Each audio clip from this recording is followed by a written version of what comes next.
मैं हूँ welding and LED service से प्रेम कुमार सोनी। तो ये जो बैच चल रहा है 5 मई 2026 का बैच चल रहा है। तो जॉब प्लेसमेंट स्टार्ट हो चुका है। आज तारीख है 20 मई 2026। तो इसमें 14 लोग सेलेक्ट हुए हैं। 14 लोगों का जॉब प्लेसमेंट हो चुका है।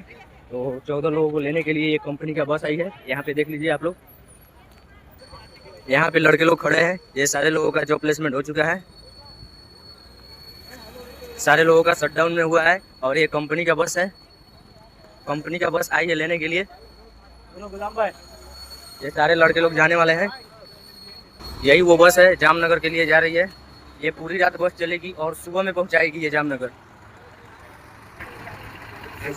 बस का नेम न्यू कृष्णा है, यहाँ पे लिखा भी होगा न्यू कृष्णा। देखिए ये सारे लोगों का जॉब प्लेसमेंट हो चुका है। सारे लोग जाने वाले हैं।